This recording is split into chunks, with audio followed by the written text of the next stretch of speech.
প্রিয় দর্শক, আপনাদের সকলকে স্বাগত জানাচ্ছি বাংলাদেশ টেলিভিশনের মেধাভিত্তিক প্রতিযোগিতামূলক অনুষ্ঠান জাতীয় টেলিভিশন স্কুল কলেজ বিতর্ক প্রতিযোগিতা উপভোগ করার জন্য।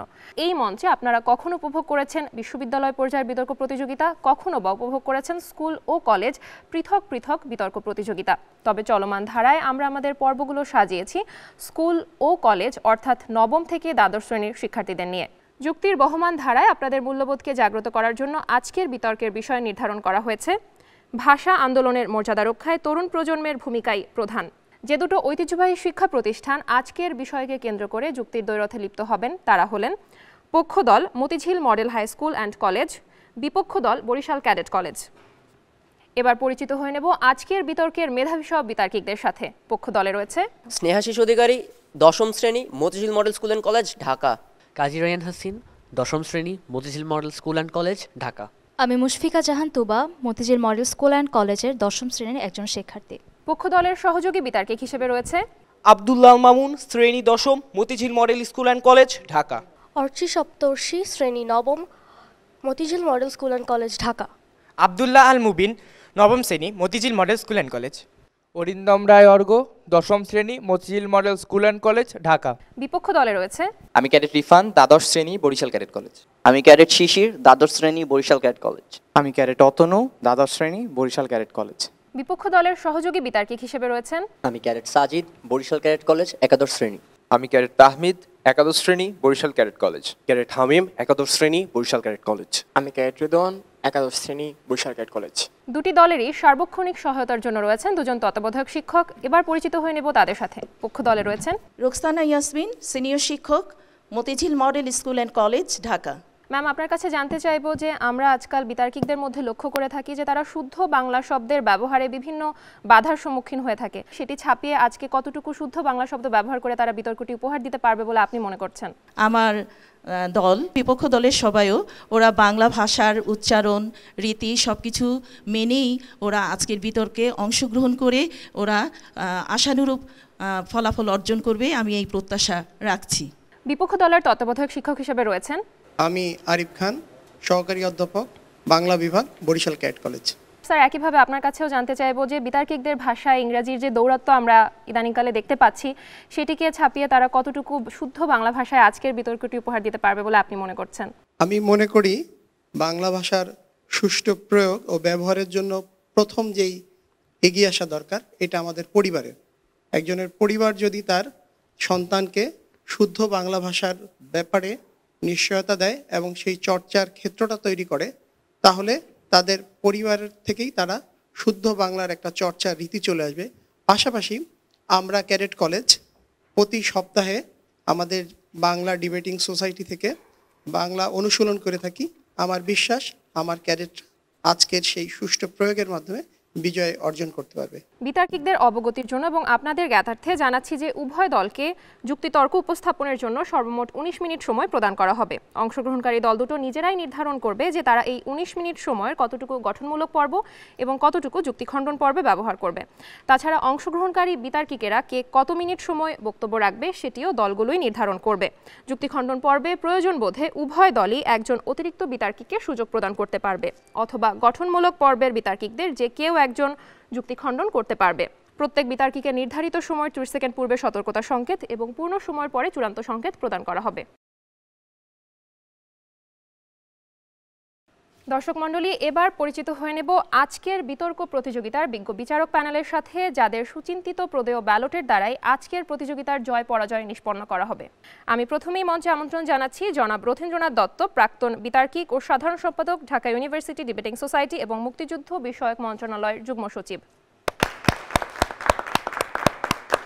এবারে মঞ্চে আসছেন অধ্যাপক doctor Haruna Rashid, proctor, moderator ও সাবেক সভাপতি, শেরেবাংলা কৃষি বিশ্ববিদ্যালয় ডিবেটিং সোসাইটি।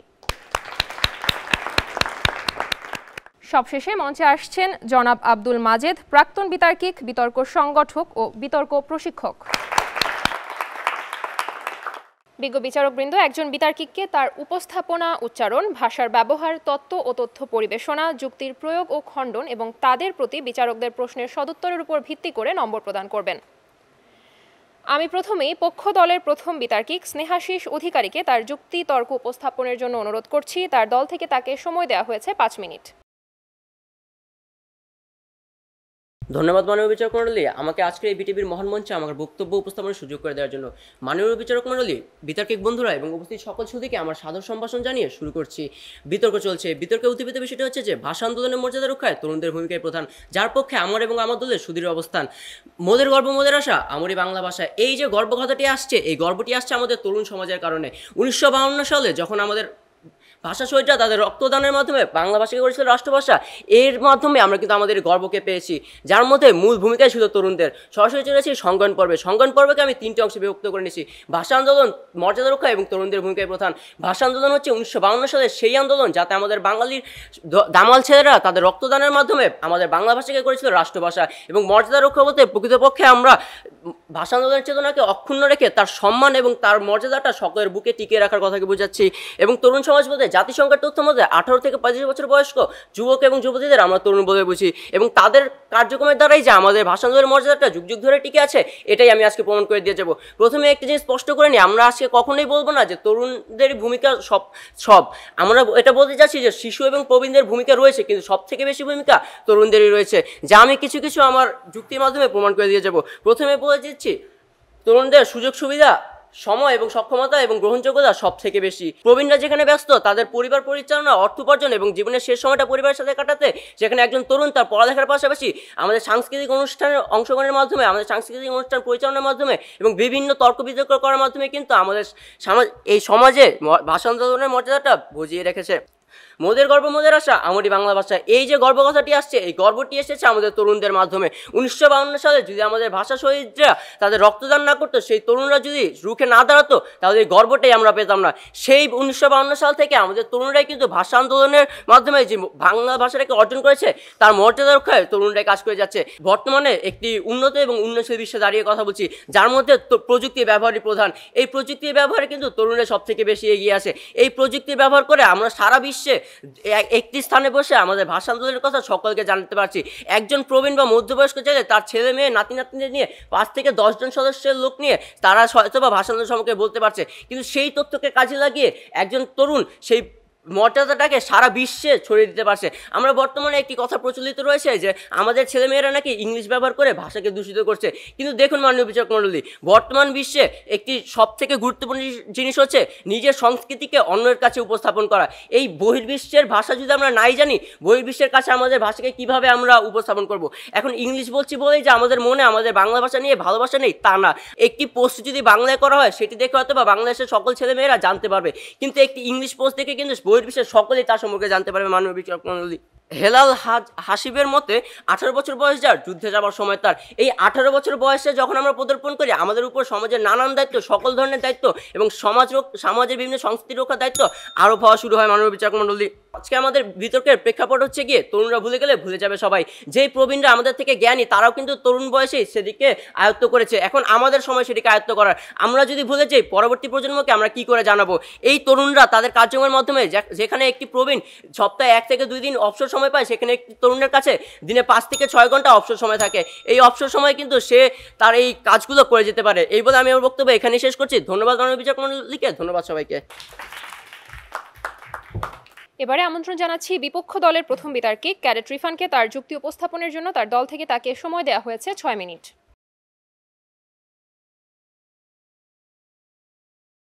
একদিন রবীন্দ্রনাথ ঠাকুর অবনীন্দ্রনাথ ঠাকুরের তবলার তালে গান গাচ্ছিলেন। পর্যায়ক্রমে কয়েকবার যখন অবনীন্দ্রনাথ ঠাকুর তবলার তাল হারালেন, তখন রবীন্দ্রনাথ অবনীন্দ্রনাথকে বললেন, অবন, অন্তর না বাজলে যন্তর বাজে না। বিজ্ঞ প্রতিপক্ষ, ভাষা আন্দোলনের মর্যাদা রক্ষার ক্ষেত্রে আমাদের তরুণ প্রজন্মের বর্তমান পরিস্থিতি ঠিক এমনই। সম্মানিত বিচারক মণ্ডলী, বিজ্ঞ প্রতিপক্ষ বৃন্দ এবং আরও যারা শুনছেন, আজ জাতীয় টেলিভিশন স্কুল কলেজ বিতর্ক প্রতিযোগিতার জন্য যে বিষয়টি নির্ধারণ করা হয়েছে তা হলো ভাষা আন্দোলনের মর্যাদা রক্ষায় তরুণ প্রজন্মের ভূমিকায় প্রধান। এবং অত্যন্ত যুক্তিসঙ্গত কারণেই আমি এবং আমার দল বিষয়টির বিপক্ষে অবস্থান করছি। আমার দলের প্রথম বক্তা হিসেবে আমি আজকের বিতর্কের বিষয়টিকে বিশ্লেষণ করে যাব। আমার দলের দ্বিতীয় বক্তা তুলে ধরবেন আমাদের তরুণ প্রজন্মের বর্তমান মানসিকতা, এবং সবশেষে আমার দলের তৃতীয় বক্তা আমাদেরকে দেখিয়ে যাবেন ভাষা আন্দোলনের মর্যাদা রক্ষায় আসলে প্রধান ভূমিকাটা কাদের।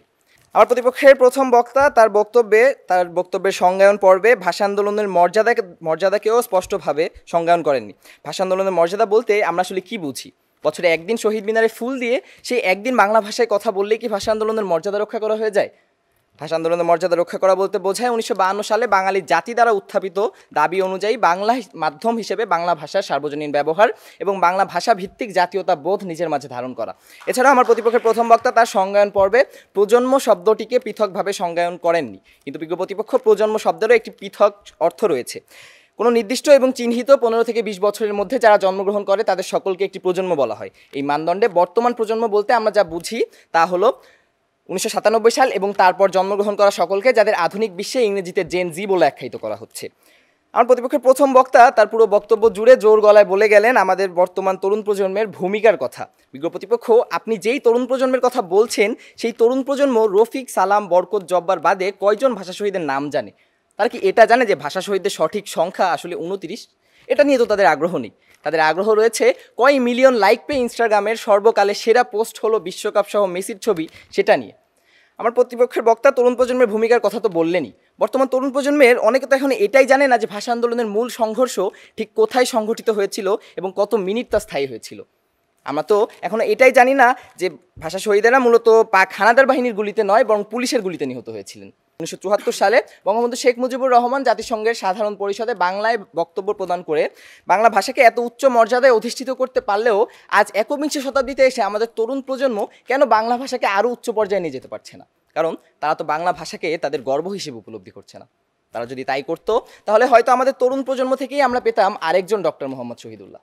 আমাদের তরুণ প্রজন্ম যদি বাংলা ভাষাকে তাদের গর্বই মনে করতো তাহলে হয়তো মুনির চৌধুরী, ডক্টর হায়াত মাহমুদ কিংবা ডক্টর হুমায়ুন আজাদের মতো ভাষা বিজ্ঞানীদের নামের পাশে নাম লেখাতো আমাদের তরুণ প্রজন্মের অনেকেই।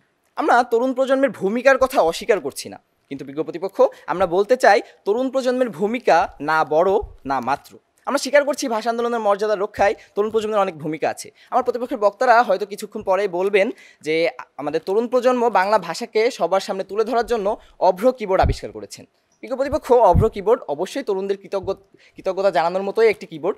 তবে আমরা কিন্তু সেখানে যেটা করছি সেটা হলো আমরা ইংরেজি বর্ণমালা দিয়ে আসলে বাংলা ভাষাকে আমরা প্রকাশ করছি। বিজ্ঞ প্রতিপক্ষ, সংজ্ঞাটা যেখানে বাংলা ভাষার মুক্তি সেখানে অভ্র কিবোর্ড দিয়ে আমরা বাংলার বর্ণমালাকেই করছি বন্দি। তো এটা দিয়ে আসলে আপনারা বাংলা ভাষার মর্যাদা কতটা রক্ষা করছেন সেটা হয়তো আমাদের সেই তরুণ প্রজন্মই বলতে পারবে। এই বলে আমি আমার বক্তব্য এখানে শেষ করছি। ধন্যবাদ সবাইকে। এবারে আমন্ত্রণ জানাচ্ছি পক্ষ দলের দ্বিতীয় বিতর্কী কাজী রায়হান হাসিনকে। তার যুক্তি উপস্থাপনের জন্য তার দল থেকে তাকে সময় দেওয়া হয়েছে 5 মিনিট। আজ আমি বলছি তাদের কথা, সেই তরুণ প্রজন্মের কথা যারা সমাজে সচেতনতা বাড়ায়, জনগণের সমর্থন গড়ে তোলে এবং ভাষা আন্দোলনের মর্যাদা রক্ষা করার জন্য যারা শক্তিশালী এবং সাহসী উদ্যোগ নিয়ে থাকে এবং সেটি বাস্তবায়নের জন্য অনবরত কাজ করে যায়। আজ বলছি সেই তরুণ প্রজন্মের কথা যাদের প্রতি সমাজের আশা এবং বিশ্বাস অত্যন্ত দৃঢ় এবং গুরুত্বপূর্ণ। অত্যন্ত ধন্যবাদ বিজ্ঞ বিচারক মণ্ডলী আজকের এই মহান বিতর্ক মঞ্চে আমাকে আমার বক্তব্য উপস্থাপনের সুযোগ করে দেওয়ার জন্য। আজকে বিতর্কের বিষয়টি যেখানে ছিল ভাষা আন্দোলনের মর্যাদা রক্ষায় তরুণ প্রজন্মের ভূমিকাই প্রধান, সেখানে আমাদের বিপক্ষ দলের বন্ধু আমাদেরকে বেশ কিছু সামান্য এবং কিছু গৌণ কারণ দেখিয়ে যাওয়ার চেষ্টা করে। বিজ্ঞ বিচারক মণ্ডলী দেখুন, বিপক্ষ দলের প্রথম বক্তাকে শুরুতে এটা বলতে চাই যে আপনি যদি জানতেন তাহলে আপনি দেখবেন যে ইউনাইটেড নেশনস ইন্টারন্যাশনাল ল্যাঙ্গুয়েজ ফোরামে আমাদের 18 জন তরুণ বাংলা ভাষায় তাদের বক্তব্য উপস্থাপন করেছিল। তথ্যসূত্র উইকিপিডিয়া 2023। সমাজের যে কোনো প্রচলিত রীতি বা সংস্কৃতি রক্ষার্থে যেখানে তরুণরা সবসময় এগিয়ে থাকে, ঠিক সেরকমই ভাষা আন্দোলনের মর্যাদা রক্ষায়ও তরুণরা বিভিন্ন কর্মসূচি এবং তাদের বিভিন্ন উদ্যোগ নিয়ে থাকে। তরুণরা কখনো ভয় পায় না তাদের সংস্কৃতির রক্ষার্থে এগিয়ে যেতে। তরুণরা সবসময় এই চেষ্টাটা করে মানুষের মধ্যে যেন এই ভাষা আন্দোলনের জন্য যারা প্রাণ দিয়েছে তাদের রক্তের দামটা যেন সবাই বুঝতে পারে। এই বিষয়ে তারা অন্যান্য যেসব কাজগুলো করে তার মধ্যে বিশেষ কিছু ক্ষেত্রগুলো হচ্ছে পৃথিবী জুড়ে ঐক্য গঠন করে তোলা এবং বিশ্বজুড়ে এর প্রভাব বিস্তারিতভাবে ব্যাখ্যা করাটা। এরপর দেখুন, তারা বিপক্ষ দল হিসেবে হয়তো আমাদেরকে বলতে পারেন পরিবর্তন এবং উন্নতির কথা, এবং দেখুন পরিবর্তন এবং উন্নতির প্রতিবাদী কারা? আমাদের তরুণরা। যখন সমাজে কিছু মানুষ এই চেতনা নিজেদের মধ্যে লালন করে যে আমাকে এখন পরিবর্তিত হতে হবে, অর্থাৎ এখন আমাকে অন্য ভাষায় কথা বলতে হবে, যদি সমাজে এমন কিছু মানুষ এই চেতনা নিজেদের মধ্যে লালন করে যে এখন আমাকে উন্নতির দিকে যেতে হবে, ইংরেজি ভাষায় কথা বলতে হবে, বাংলায় নয়, তাদের জন্য এই কথাটি ভুল। দেখুন, তরুণদের অংশগ্রহণে যেখানে ভাষা আন্দোলনের গতিশীলতা বেড়েছিল এবং সমাজে নতুন উদ্ভাবন অভিজ্ঞতা সৃষ্টি হয়েছিল, তারা এই পরিবর্তনটিকে চাপা দেওয়ার মাধ্যমে পরবর্তীতে বাংলা ভাষার ব্যবহারযোগ্যতা বাড়ানোর জন্য উদ্যোগ নিয়েছিল। ঠিক যেমন 2006 সালে ঢাকা বিশ্ববিদ্যালয়ের বাংলা সাহিত্যের বাংলা সাহিত্যের শিক্ষার্থীরা আন্দোলন করে, যার একটি উদ্দেশ্য ছিল রাস্তায় রাস্তায় যেন কোনো ব্যানার প্ল্যাকার্ড থেকে শুরু করে দেয়ালে লেখাও যেন বাংলা বানান ভুল না থাকে। সেই বাস্তবায়নে কিন্তু আমরা দেখতে পারি 2008 সালে তরুণরা রাস্তায় রাস্তায় উদ্যোগ নেয়, যা 2015 সাল পর্যন্ত আমরা দেখতে পারি বাংলাদেশের অধিকাংশ জায়গায় বাংলা বানান ভুল দেখা যেত। তথ্যসূত্র প্রথম আলো। এরপর দেখুন আন্দোলনের সাথে তরুণদের গতিশীলতা কতটুকু বেশি। 2010 সালে জাহাঙ্গীরনগর বিশ্ববিদ্যালয়ের একটি আন্দোলন হয়েছিল, যার মর্ম ছিল যে দেশের মাতৃভাষা বাংলা, যে দেশের রাষ্ট্রভাষা বাংলা, সেই দেশে দাঁড়িয়ে কেন আমরা বাংলা ভাষায় কথা বলতে ভয় পাবো, সেই দেশে দাঁড়িয়ে কেন আমরা বাংলা ভাষায় লজ্জাবোধ করব কথা বলতে। তথ্যসূত্র দৈনিক যুগান্তর। দেখুন তরুণদের এই আন্দোলন সমাজে একটি দৃঢ় আদর্শ গড়ে তোলে, যার ফলে সমাজের মানুষ দেখতে পারে তরুণদের আন্দোলন কতটা গতিশীল এবং তরুণরা কতটুকু মর্যাদার প্রতি চেতনাময়ী। দেখুন বিশ্বজুড়ে প্রভাব এবং ঐক্য গড়ে তোলাটা এর সাথেই কিভাবে এসে পড়ছে। একদল তরুণ কিশোর যেখানে 48টি দেশে কিছু জায়গায় 48টি দেশে বেশ কিছু শহীদ মিনার স্থাপন করে এবং যুক্তরাজ্যে একটি ভাষা আন্দোলনের মর্যাদা বিষয়ে তারা জাদুঘর নির্মাণ করে। তথ্যসূত্র সময় সংবাদ। বিপক্ষ দলের বন্ধুরা আপনি এই কথাটা মন দিয়ে শুনুন।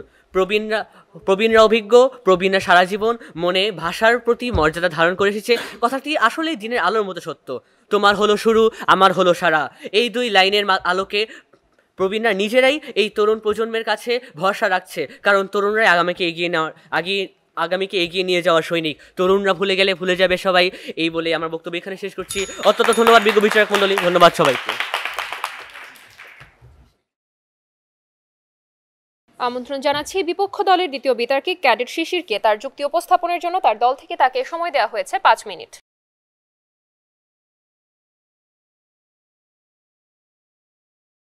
আমি জন্মেছি বাংলায়, আমি বাংলায় কথা বলি, আমি বাংলার আলপথ দিয়ে 1000 বছর চলি পলিমাটি কমলে আমার চলার চিহ্ন ফেলে, 1300 নদী শুধায় আমাকে কোথা থেকে তুমি এলে। এসেছি রাষ্ট্রভাষা লাল রাজপথ থেকে, এসেছি বঙ্গবন্ধু শেখ মুজিবুর থেকে।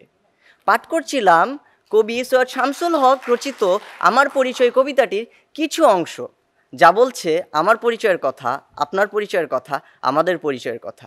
শুরুতেই সবাইকে শুভেচ্ছা জানিয়ে শুরু করছি। কোনো তথ্য যুদ্ধে না গিয়ে আপনাদের যদি আমি জিজ্ঞেস করি, একটি ছেলে ইংরেজিতে পারদর্শী, আরেকজন বাংলায়, আপনি কাকে বেশি প্রাধান্য দেবেন? অবশ্যই যে ছেলেটি ইংরেজিতে পারদর্শী, এবং এটাই স্বাভাবিক, কারণ বর্তমান চিত্র তাই বলছে। যখন একজন ভিনদেশী আমাদের দেশে এসে ঠিকমতো ইংরেজিতে কথা বলতে পারে না, সেটা নিয়ে আমাদের কোনো সমস্যা হয় না, কিন্তু একজন বাঙালি সেরকম হলে তাকে আমরা খুব সহজে অকাল কুষ্মাণ্ড বলে বিবেচনা করে ফেলি, এবং অনাকাঙ্ক্ষিত হলেও সত্য এই বিষয়টি আমাদের তরুণ প্রজন্মেই সবচেয়ে বেশি। ঠিক এখানেই আমার বিজ্ঞ প্রতিপক্ষ বন্ধুগণ বারবার যে তরুণ প্রজন্মের কথা বলছে, যে যারা ভাষা আন্দোলনের মর্যাদা রক্ষায় প্রধান ভূমিকায়, সে কথা আশারে গল্প করা ছাড়া কিছুই না। আপনারা কোন তরুণ প্রজন্মের কথা বলছেন যারা কথা বলে কিছুটা এভাবে, গাইস ড্যাডি বলেছে নেক্সট মান্থ আমাকে আইফোন বাই করে দিবে, যারা ভাইকে বলে ব্রাদার আর একটু বাড়িয়ে বলে ব্রো। আরেক দল আছে যারা ভাষার প্রতি ভালোবাসা দেখায় শুধুমাত্র একদিনের জন্যে, 21শে ফেব্রুয়ারির দিন। সেদিন তারা শহীদ মিনারে যায়, ফুল দেয়, শ্রদ্ধা নিবেদন করে, ছবি তোলে, 21-এর গান দেয়, তা পোস্টও করে, এবং সারা বছর তাদের আর খুঁজে পাওয়া যায় না। এগুলো ভাষার প্রতি মর্যাদা দেখানো নয়, আধিক্যতা দেখানো। তারা তো জানেই না ভাষা আন্দোলন কি, তাদের ভাষা আন্দোলনের মর্যাদা কি। ভাষা আন্দোলন মানে এবং ভাষা আন্দোলনের মর্যাদা মানে তারা শুধু জানে 21শে ফেব্রুয়ারি একদিন বাংলায় কথা বলা এবং সেদিন ফুল দেওয়া। আসলে যে ভাষা আন্দোলন আমাদের শোকের দিন, সেদিন আমরা আমাদের ভাইদের রক্তের বিনিময়ে এবং তাদের আত্মত্যাগের বিনিময়ে আমাদের অধিকার আদায় করেছি, এসব বিষয় কি তারা উপলব্ধি করে? আমরা সবাই জানি যমুনা ফিউচার পার্ক কোথায়, ফ্যান্টাসি কিংডম কোথায়, কিন্তু আমাদের এই শিক্ষিত তরুণ প্রজন্ম কি জানে বাংলা একাডেমির প্রাঙ্গণে ভাষা আন্দোলনের স্মরণে আমাদের একটি ভাষা আন্দোলন জাদুঘর রয়েছে, যা 2010 সালে আমাদের মাননীয় প্রধানমন্ত্রী উদ্বোধন করে। তারা যদি এতই মর্যাদা রক্ষা করে, তাহলে কেন বিগত 100 বছরে রবীন্দ্রনাথের পর বাংলা সাহিত্যের কোনো নোবেল পুরস্কার আসেনি? তারা যদি এতই মর্যাদা রক্ষা করে, তাহলে কেন জহির রায়হান কিংবা বদরুদ্দিন ওমরের মতো লেখালেখি আর হয় না? 52-র ভাষা আন্দোলন যে আমাদের মাঝে একটি অসাম্প্রদায়িক চেতনার জন্ম দেয়, তাই তরুণ প্রজন্ম আজ ভুলে গিয়ে তাদের একটি বিশাল অংশ মনে করছে যে শহীদ মিনারে ফুল দেওয়া তাদের চেতনা পরিপন্থী। এই অবস্থায় কি তাদের ভাষা আন্দোলনের মর্যাদা রক্ষার ভূমিকা কি আমরা প্রধান বলতে পারি? যদি প্রধান ভূমিকার কথা বলতে হয় তাহলে আমি ধন্যবাদ দিব আমার বাবাকে, যা শিক্ষাগত যোগ্যতা অতি নগণ্য হলেও সে আমাকে বারবার বলে, বাবা নিজের শেকড়কে ভুলিস না। আমি ধন্যবাদ দিব আমার মাকে, যিনি আমাকে আমার মাতৃভাষাকে ভালোবাসতে শিখিয়েছে, কোনো তরুণ নয়। আমি ধন্যবাদ দিব আমার শিক্ষককে, আমার শিক্ষা প্রতিষ্ঠানকে, যা আমাকে বারবার মনে করিয়ে দেয় তুমি বাঙালি, এটাই তোমার গর্ব। আমি ধন্যবাদ দিব বিটিভির মতো গণমাধ্যমকে, যারা এই ধরনের অনুষ্ঠান আয়োজন করে, যার ফলে আমরা কিছু শিখতে পারি। কিন্তু আমার দলের প্রথম বক্তা শুরুতেই বলেছিল আমরা তরুণ প্রজন্ম নাকি আজ অনেক কিছুই জানি না। কিন্তু এখানে আমি বলতে চাই আমরা অনেক কিছু জানি কিন্তু তা মানি না। ধন্যবাদ।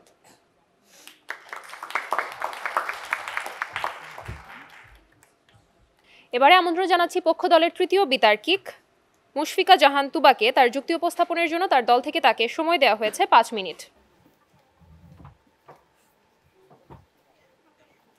যাদের দ্বারা হইল রক্ষা আমরি বাংলা ভাষা, তাদের তোমরা তুচ্ছ করছো ওহে কিসে দশা।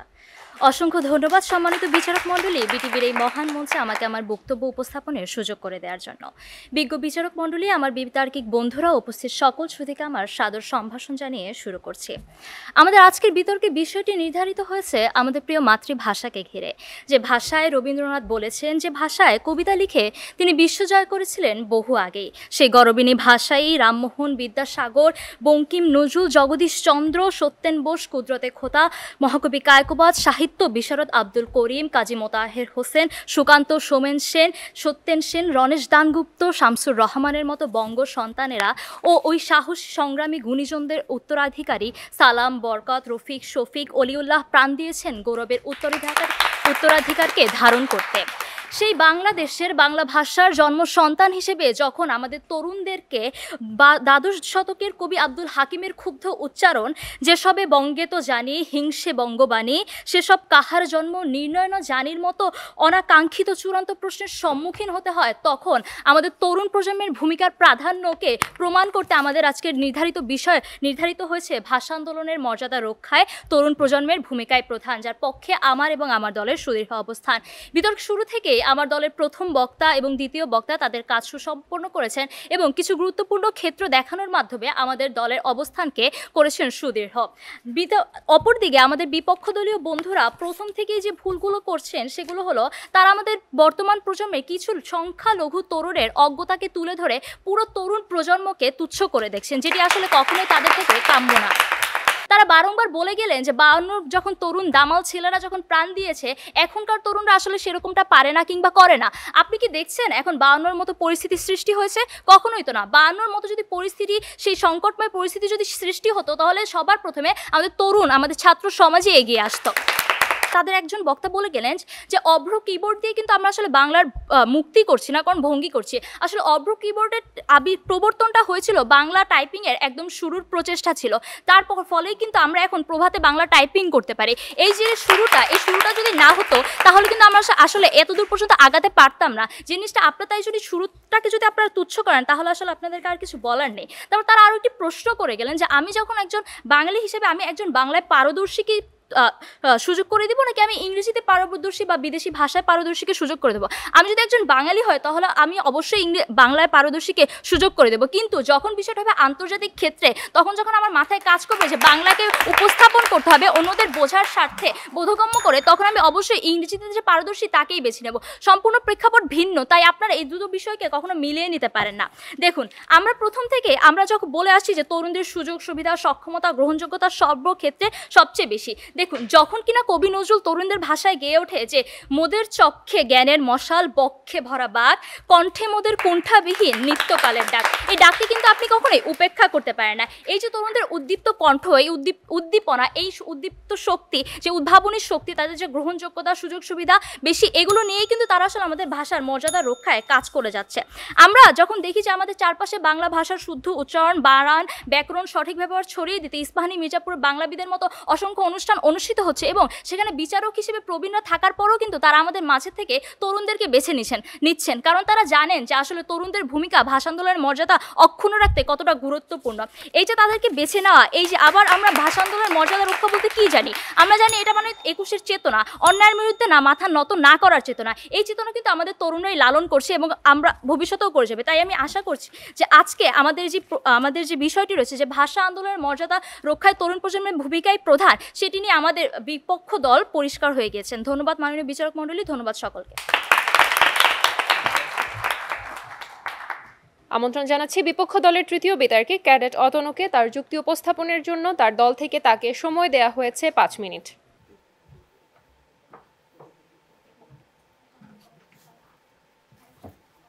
ছেলে আমার খুব সিরিয়াস, কথায় কথায় হাসে না। জানেন দাদা, আমার ছেলের বাংলাটা ঠিক আসে না।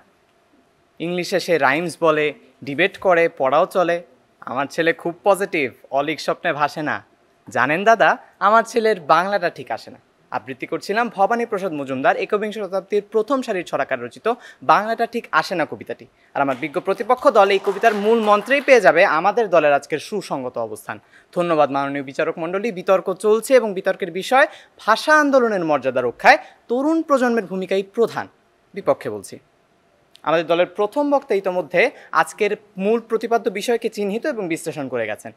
দ্বিতীয় বক্তা বলে গেছেন তরুণ প্রজন্মের কর্মকাণ্ডে ভাষা আন্দোলনের মর্যাদা প্রতিফলিত হওয়া এবং রক্ষিত হওয়ার শতাংশটুকুই বা কত। এসব শুনে হয়তো শ্রোতাবৃন্দ ভাবছে, তাহলে ভাষা আন্দোলন কি আমাদের কাছে এতটাই তুচ্ছ? এর মর্যাদা রক্ষায় কি আমরা কেউ তৎপর নই? আমি নিশ্চিত আপনাদের সবার মনে বেজে উঠেছে আমার ভাইয়ের রক্তে রাঙানো 21শে ফেব্রুয়ারি, আমি কি ভুলিতে পারি।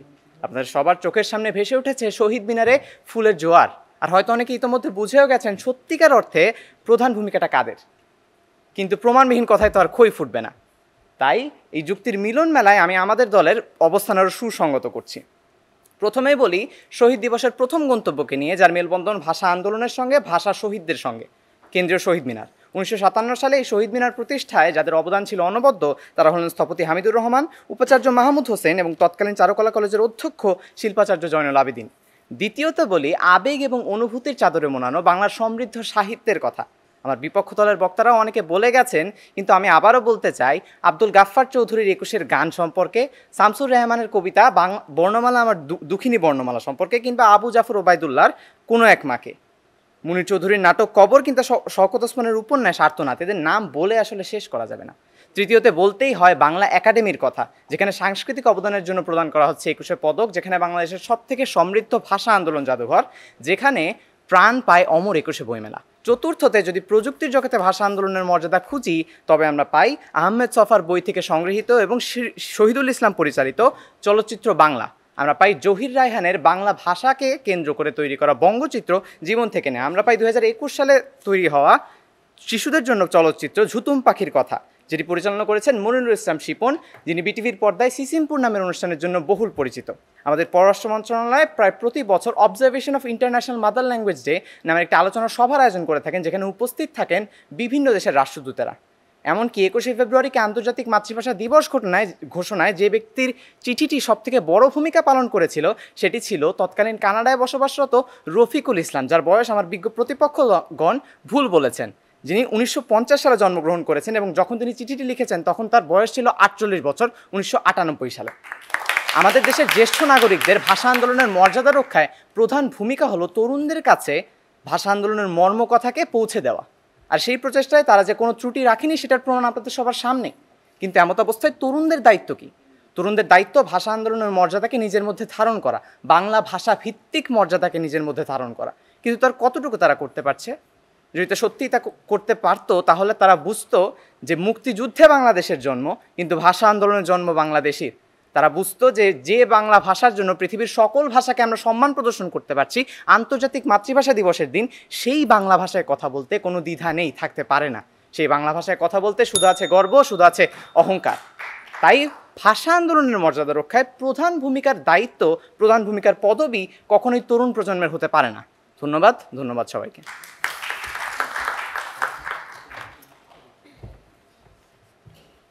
এরই সাথে শেষ হলো গঠনমূলক পর্বের বিতর্ক। এবারে যুক্তি খণ্ডনের পালা। প্রথমেই পক্ষ দলের মনোনীত বিতার্কিক হিসেবে যুক্তি খণ্ডন করতে আসছে মুশফিকা জাহান তুবা। তার দল থেকে তাকে সময় দেওয়া হয়েছে 4 মিনিট।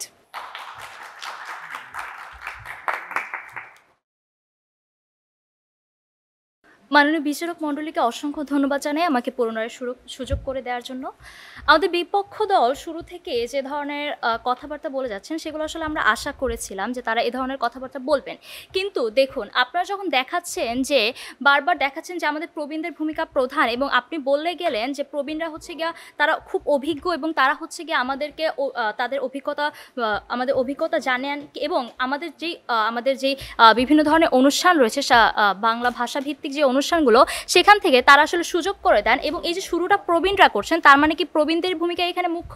আসলে আমরা এখানে প্রবীণদের ভূমিকাকে গৌণ করে দেখছি না, কিন্তু আপনি যখন দেখবেন যে একটা কাজ শুরু করেছেন প্রবীণরা, কিন্তু সেই যে ক্রমবর্ধমান ধারা বাংলা ভাষা আন্দোলনের মর্যাদা অক্ষুণ্ণ রাখার যে ক্রমবর্ধমান ধারা, সেই ধারাটি কিন্তু ধরে রেখেছে আমাদের তরুণরা, এবং সেটার জন্যই কিন্তু আসলে প্রবীণরা আপনাদেরকে জানিয়ে যাচ্ছে। আপনারা তাদের দলের একজন বক্তা বলে গেলেন যে আমাকে বাংলা ভাষায় সুন্দর করে কথা বলতে উদ্বুদ্ধ করেছে আমাদের মা বাবা, আমাদের শিক্ষক। আসলে দেখুন এটি তাদের দায়িত্ব, তারা এটি করবেনই, কিন্তু এই যে তাদের থেকে শিখে তাদের থেকে জানার মাধ্যমে আসলে ভবিষ্যতে এটি আপনি আবার জানাবেন। তারা এই যে তারাও কিন্তু তরুণ বয়সে এটি জেনেছে এবং প্রবীণ হিসেবে তাদের দায়িত্ব পালন করে যাচ্ছে আপনাকে জানানোর মাধ্যমে, কিন্তু এর মানে এই না যে এখানে হচ্ছে তাদের ভূমিকা নেই কিংবা আপনার ভূমিকা কম, কিন্তু আসলে ভূমিকাটা এখানে তরুণদের মুখ্য, কারণ আমরা বলছি যে সকলের ভূমিকা রয়েছে, কিন্তু এই যে ক্রমবর্ধমান অক্ষুণ্ণ যে ধারাটা, এই ধারাটাকে ধরে রেখেছি কিন্তু আমাদের তরুণ জনগোষ্ঠী। কিন্তু আমাদের কথাটা হচ্ছে বর্তমান তরুণ প্রজন্ম আসলে এই ধারাটাকে অক্ষুণ্ণ রেখেছে কিনা।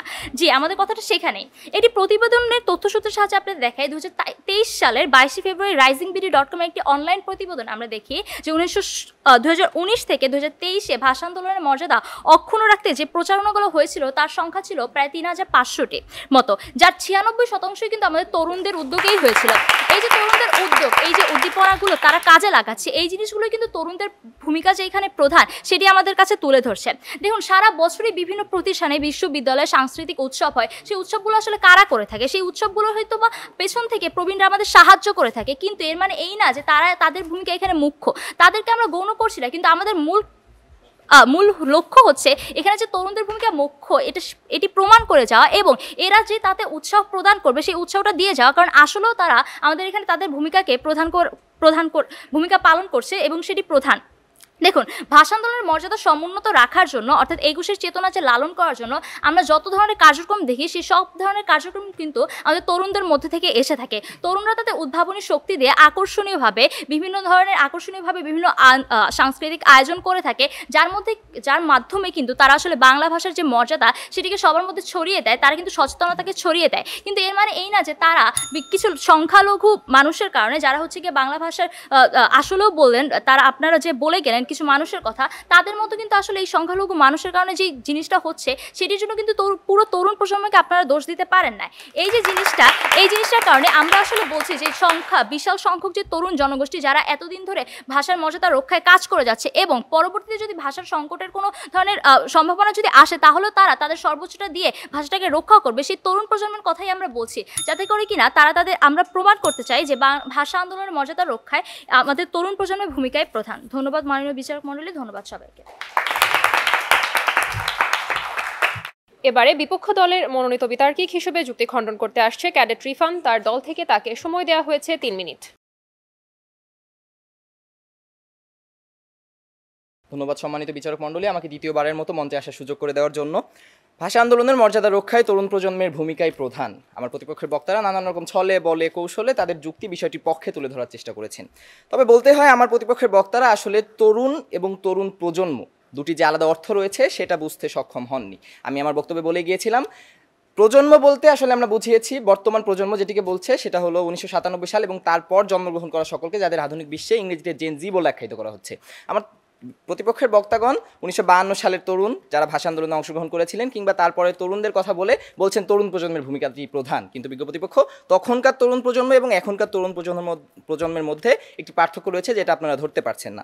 আমার প্রতিপক্ষের প্রথম বক্তা তার বক্তব্যে বলে গেলেন রাষ্ট্রভাষার সংগ্রাম করেছিল তখনকার তরুণ প্রজন্ম এবং সেই জন্যই তিনি তরুণ প্রজন্মের ভূমিকাকে প্রধান বলে গেলেন, অর্থাৎ আপনি বুঝতেই পারছেন আপনি কোথায় ভুল করেছেন। এছাড়াও আমার প্রতিপক্ষের দ্বিতীয় বক্তা বলে গেলেন যে আমি আমার বক্তব্যে বলেছিলাম 1974 সালে বঙ্গবন্ধু প্রথমবারের মতো বাংলায় বক্তব্য প্রদান করে বাংলা ভাষাকে উচ্চ মর্যাদায় প্রতিষ্ঠিত করতে পারলেও এখনকার তরুণ প্রজন্ম কেন বাংলাকে আরও উচ্চ পর্যায়ে নিয়ে যেতে পারছে না। আমি কিন্তু একবারও বলিনি যে বঙ্গবন্ধু শেখ মুজিবুর রহমান একমাত্র বাঙালি ছিলেন যে বাংলা ভাষায় কথা বলেছেন জাতিসংঘের সাধারণ পরিষদে।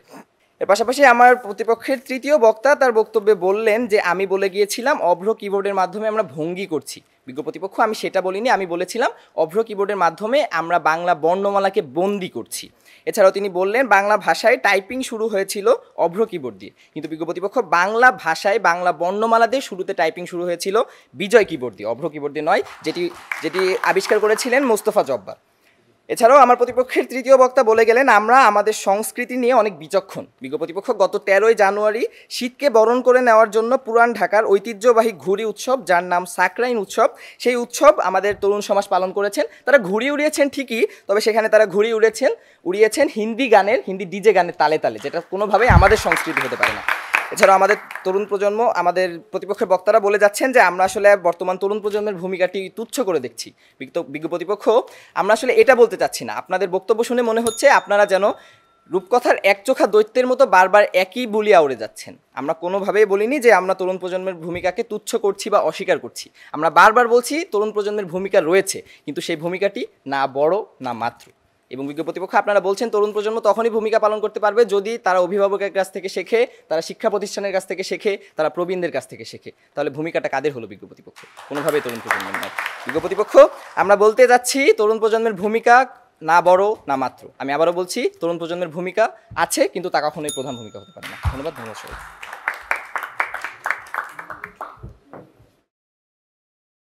সুপ্রিয় দর্শক, যুক্তি ও যুক্তি খণ্ডন শেষ হলো। এবারে বিচারকদের প্রশ্নোত্তরের পালা। আমাদের বিচারক প্যানেল থেকে সম্মানিত বিচারক অধ্যাপক ডক্টর হারুনুর রশিদ স্যার উভয় দলকে একটি করে প্রশ্ন করবেন, যার উত্তর প্রদানের জন্য উভয় দলে নির্বাচিত একজন বিতার্কিক 2 মিনিট সময় পাবেন।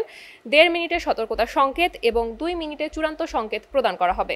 পক্ষ দলের প্রতি আমার প্রথম প্রশ্ন, সিনিয়র সিটিজেনরা যদি শহীদ মিনারে ফুল দেওয়া সম্পর্কে নেতিবাচক মনোভাব পোষণ করেন, সেক্ষেত্রে তরুণ সমাজ ভাষা আন্দোলনের মর্যাদা রক্ষায় কী ভূমিকা পালন করতে পারে? ধন্যবাদ মাননীয় বিচারক মণ্ডলী, আমাকে পুনরায় সুযোগ করে দেওয়ার জন্য। আপনার বেশ সুন্দর একটি প্রশ্ন করেছেন, যেটি আমাদের এই বিতর্কের বিষয়ের সঙ্গে বেশ সঙ্গতিপূর্ণ এবং গুরুত্বপূর্ণ। এর উত্তরটি আমাদের জানা। প্রশ্নটি ছিল এমন যে আমাদের সিনিয়র সিটিজেনরা যদি আমাদের শহীদ মিনারে ফুল দেওয়া সম্পর্কে নেতিবাচকতা পোষণ করেন, সেক্ষেত্রে তরুণ প্রজন্মের ভূমিকাটা কী থাকবে? অবশ্যই এক্ষেত্রে আমাদের প্রবীণরা, আমরা তাদের থেকে যা শিখেছি, আমাদের শিক্ষকদের থেকে যা জেনেছি, অর্থাৎ আমাদের ভাষা আন্দোলনের মর্যাদা রক্ষার্থে আমরা যে 21-এর চেতনাটি পালন করি, এবং সেই চেতনা থেকে যখন আমরা আমাদের শহীদদের স্মরণে যখন তাদেরকে সম্মান প্রদানের জন্য আমরা শহীদ মিনারে ফুল প্রদান করি, এবং সেটি বর্তমানে আমাদের একটি সংস্কৃতির অংশ হয়ে গিয়েছে, এবং এর মাধ্যমে আমরা আমাদের 21-এর চেতনা লালন করার যে লালন করি সেটি প্রমাণিত হয়, সেটি সম্পর্কে আমাদের বহির্বিশ্বে এটি একটি ভালো প্রভাব রাখে, এবং এই সম্পর্কে আমাদের বহির্বিশ্বের মানুষরা জানতে পারে। সেক্ষেত্রে আমরা তাদেরকে পুরো বিষয়টি সম্পূর্ণভাবে বুঝিয়ে দেবো, এবং তারা যে কারণে নেতিবাচকতা পোষণ করছেন সেটি সম্পর্কে জেনে আমরা তাদেরকে সে সমাধানটা দিব, এবং তাদেরকে আমরা বলবো যে আপনাদের যদি এই বিষয়ে কোনো ধরনের সমস্যা থেকে থাকে বা নেতিবাচক বিষয়টাকে আমরা দূর করতে পারবো, কিন্তু আমরা কখনোই আমাদের 21-এর চেতনাকে লালন করা থেকে বিরত থাকতে পারবো না, কিংবা আমাদের 21-এর চেতনা লালন করার মাধ্যমে আমরা যে আমাদের সংস্কৃতিকে আরও সমৃদ্ধ করছি, এবং আমাদের ভবিষ্যৎ প্রজন্মের জন্য যে আমাদের সংস্কৃতি থেকে আরও আমাদের ইতিহাসকে যে আমরা ভবিষ্যৎ প্রজন্মের জন্য আরও সমৃদ্ধ করছি এবং তাদের জন্য এটিকে মনে রাখাকে যে সহজ করে দিচ্ছি, সেই জিনিসটাকে আমরা দূর করতে পারবো না। এবং এর প্রেক্ষাপটে যখন আমরা শহীদ মিনারে ফুল দিয়ে আসি সম্মান প্রদর্শনের জন্য, তখন এটি যে গুরুত্বপূর্ণ সেটি আমরা তাদেরকে বুঝিয়ে বলবো, এবং তাদের নেতিবাচকতাটি দূর করার জন্য আমরা সর্বোচ্চ চেষ্টাটা চালিয়ে যাব, এবং অবশ্যই আমরা সেটি দূর করে আমরা তাদেরকে বুঝিয়ে দিতে পারবো যে কেন আমাদের শহীদ মিনারে ফুল প্রদান করা আমাদের জন্য গুরুত্বপূর্ণ, আমাদের ভবিষ্যৎ প্রজন্মের জন্য গুরুত্বপূর্ণ, এবং আমাদের 21-এর চেতনা লালন করি সেটি প্রমাণ করার জন্য কেন গুরুত্বপূর্ণ। ধন্যবাদ মাননীয় বিচারক মণ্ডলী, ধন্যবাদ সবাইকে।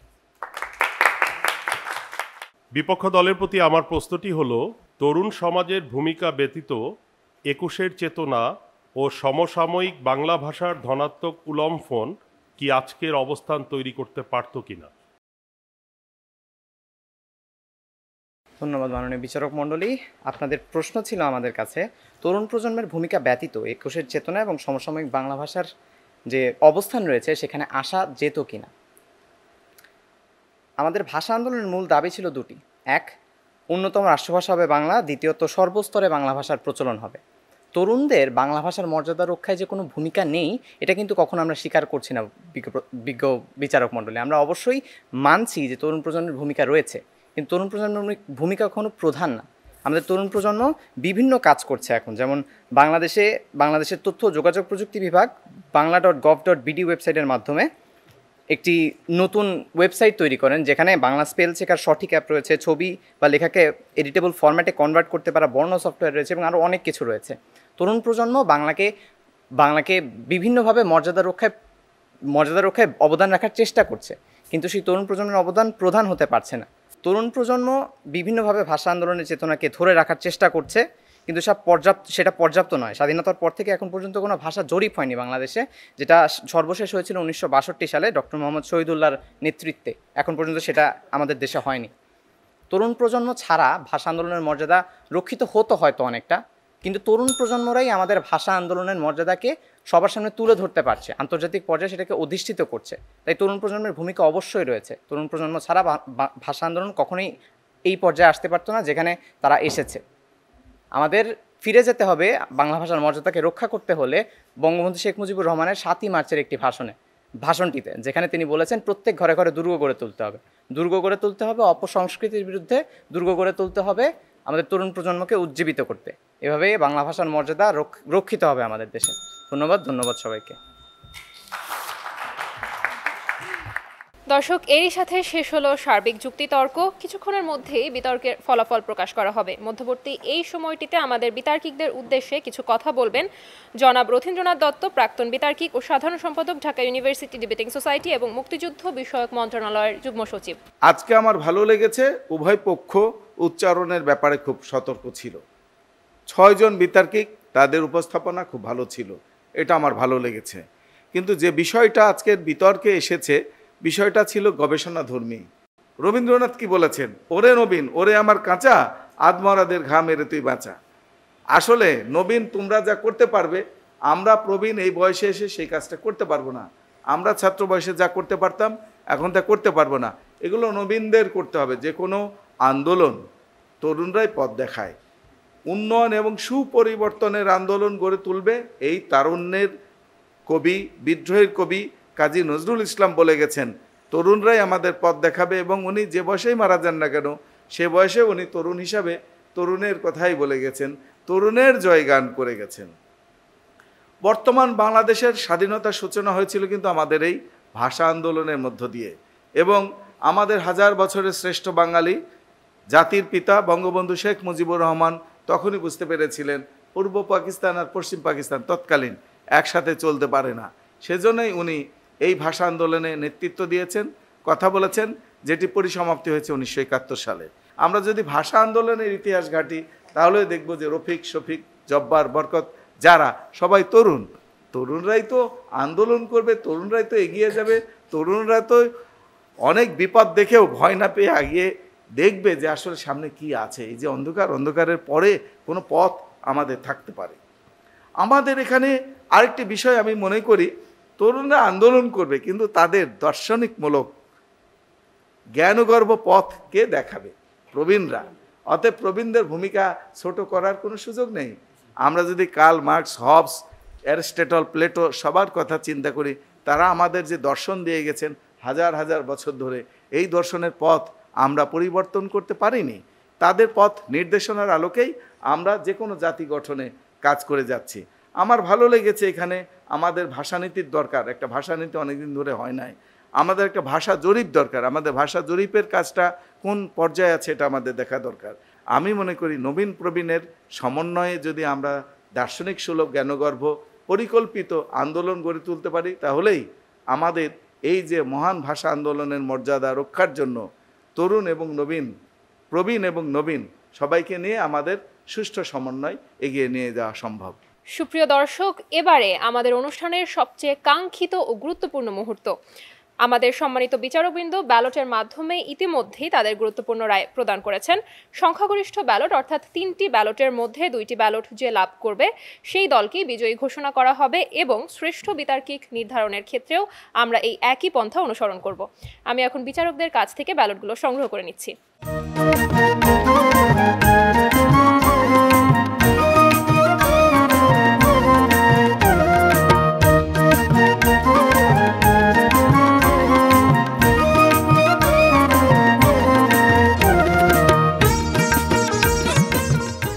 দর্শক, ফলাফল আমার হাতে চলে এসেছে। লাল ব্যালটের মাধ্যমে আমরা জেনে নেব আজকের বিতর্কের শ্রেষ্ঠ বিতার্কিকের নাম এবং সবুজ ব্যালটের মাধ্যমে আজকের বিতর্কের শ্রেষ্ঠ প্রতিষ্ঠানের নাম। প্রথমেই আমি সবুজ ব্যালট খুলে নিচ্ছি।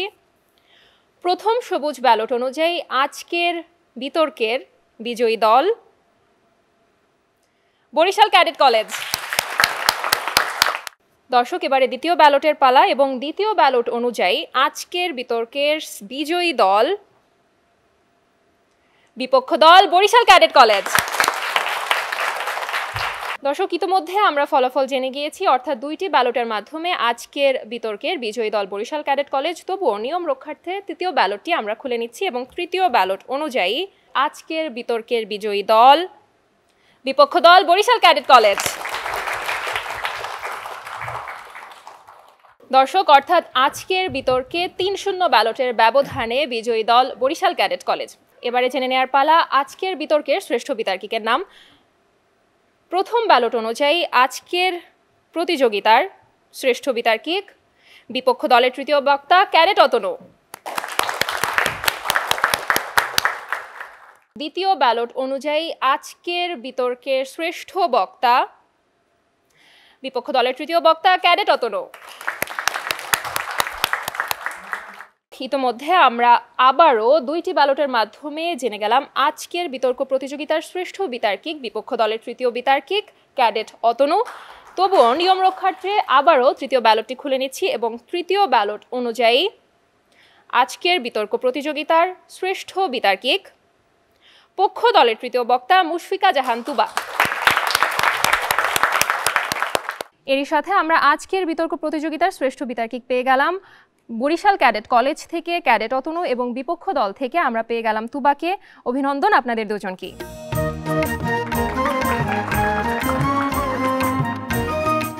দর্শক, সকলকে শুভেচ্ছা জানিয়ে এরই সাথে আজকের অনুষ্ঠানের এখানেই সমাপ্তি টানছি। ভালো থাকুন, ভালো রাখুন, বাংলাদেশ টেলিভিশনের সাথেই থাকুন। ধন্যবাদ সবাইকে।